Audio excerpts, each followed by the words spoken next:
Il y a quelques années, lorsque j'ai eu 12 ans, j'ai été invité à mon premier camp du collège de la prêtrise d'Aaron.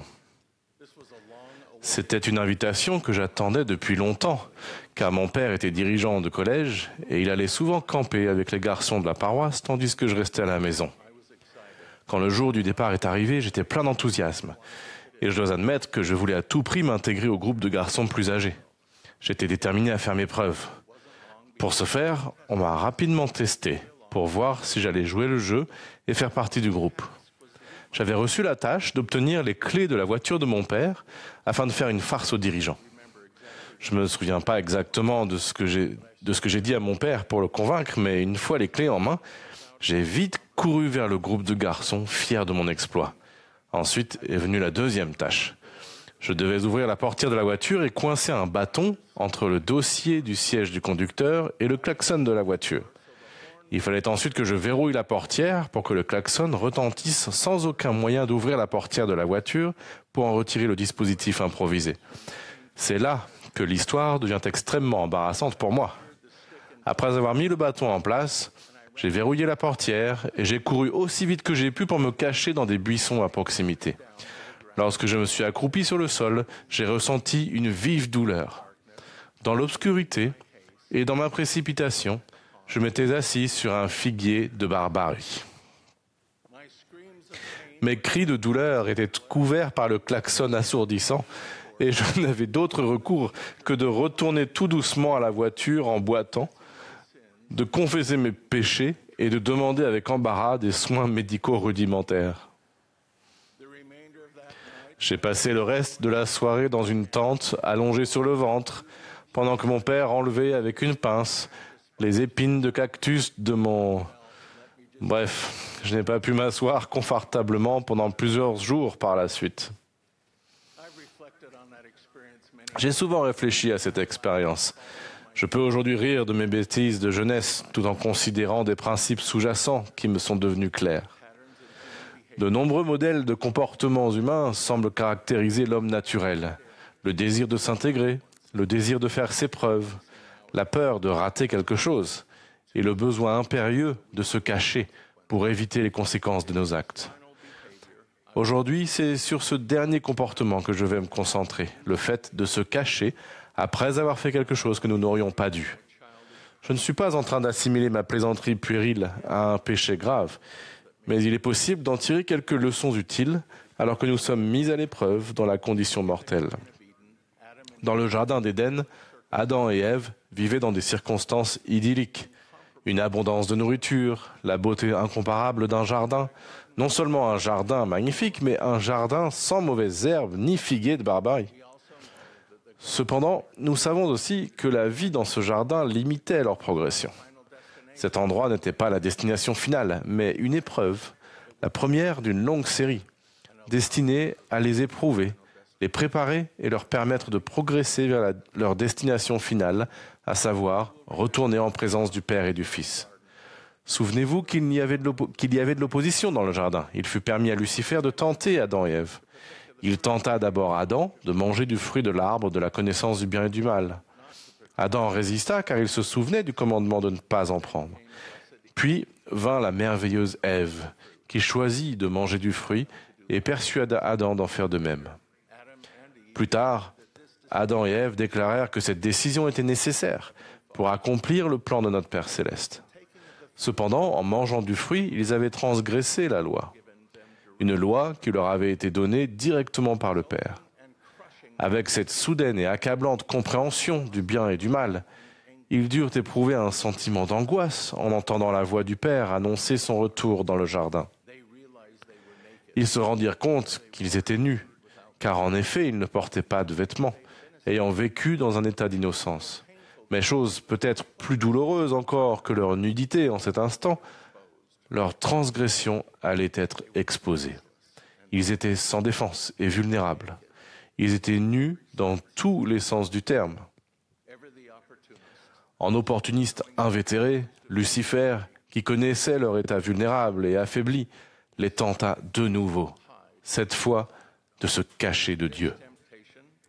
Cette tentation, que j'appellerais la deuxième tentation, peut engendrer les conséquences les plus graves si nous y succombons.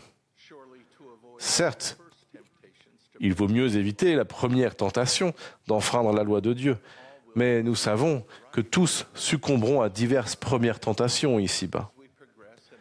À mesure que nous progressons dans notre maturité et notre compréhension, nous espérons développer toujours plus de force pour résister aux premières tentations en nous efforçant de ressembler davantage à notre Sauveur Jésus-Christ. Par peur que leurs péchés soient dévoilés, certains tentent de se cacher de Dieu et ils sont remplis d'un sentiment de honte ou de culpabilité. Cependant, de nombreuses Écritures nous enseignent que l'on ne peut pas se cacher de Dieu. En voici quelques-unes. Le Seigneur enseigne Jérémie en posant les questions suivantes. « Quelqu'un se tiendra-t-il dans un lieu caché sans que je le voie ?»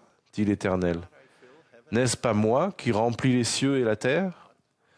Le Seigneur enseigne à Job « Car Dieu voit la conduite de tous, il a les regards sur les pas de chacun. Il n'y a ni ténèbres, ni ombre de la mort, où puissent se cacher ceux qui commettent l'iniquité. » Avec beaucoup de poésie, David, le psalmiste, s'exclame « Éternel, tu me sondes et tu me connais. Tu sais quand je m'assieds et quand je me lève. Tu discernes de loin ma pensée. Car la parole n'est pas sur ma langue, que déjà, ô Éternel, tu la connais entièrement. Où irai-je loin de ton esprit et où fuirai-je loin de ta face? Si je monte aux cieux, tu y es. Si je me couche au séjour des morts, t'y voilà. » Pour ceux qui se sont joints récemment à l'Église de Jésus-Christ des Saints des Derniers Jours, la deuxième tentation peut être particulièrement difficile. Lors de votre baptême, vous avez fait alliance de prendre sur vous le nom de Jésus-Christ, ce qui, pour beaucoup, implique la nécessité de changer de mode de vie. Ce n'est pas chose facile. Souvent, cela signifie changer vos habitudes, votre manière de faire et même vos fréquentations, afin de progresser vers notre Père Céleste aimant. L'adversaire sait que vous pouvez être vulnérable à ces attaques subtiles. Il fera en sorte que votre ancienne vie, dont vous étiez insatisfait à bien des égards, vous paraisse maintenant incroyablement attrayante.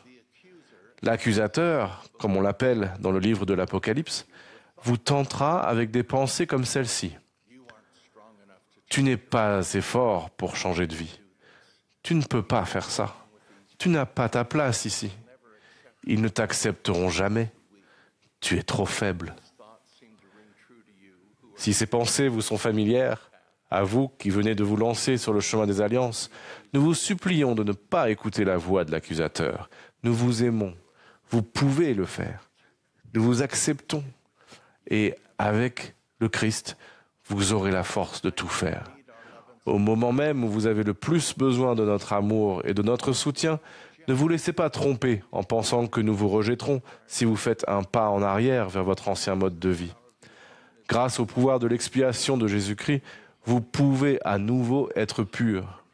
Mais si vous vous cachez et vous éloignez du Christ et de votre nouvelle communauté dans la foi, vous vous éloignez de la source même qui vous donnera la force de vaincre. Un de mes chers amis récemment convertis m'a expliqué combien il est difficile de conserver sa foi dans l'isolement.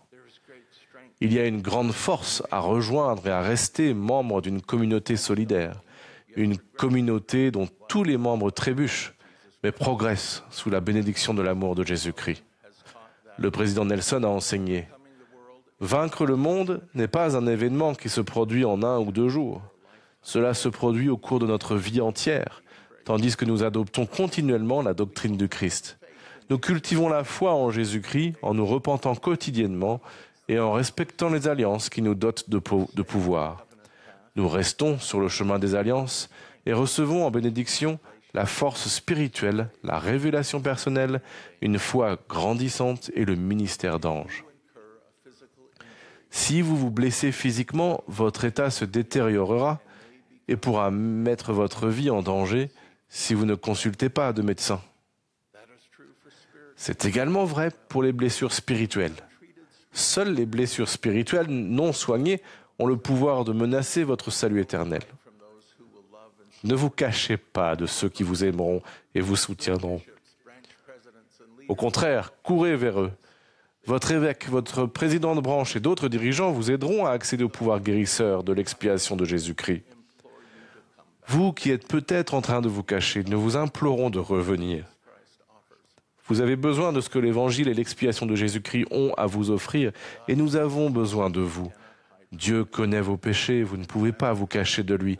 Réconciliez-vous avec lui. En tant que ses disciples, chacun de nous doit développer une culture d'appartenance à l'Église, en aimant, en acceptant et encourageant tous ceux qui désirent progresser sur le chemin du Seigneur. Prenez garde à la deuxième tentation. Suivez les conseils des prophètes anciens et modernes, et sachez que vous ne pouvez pas vous cacher d'un Père aimant. Venez bénéficier du pouvoir guérisseur et miraculeux de l'expiation de Jésus-Christ. Le but même de notre existence est d'obtenir un corps faible et mortel qui est sujet à toutes sortes d'infirmités et qui succombera, malheureusement, à beaucoup de premières tentations. De progresser même lorsque nous succombons à ces tentations et de rechercher ensuite l'aide divine afin de devenir davantage semblable à notre Sauveur et à notre Père céleste. C'est le chemin du Christ, c'est le seul chemin. Je témoigne de ces vérités. Au nom de Jésus-Christ. Amen.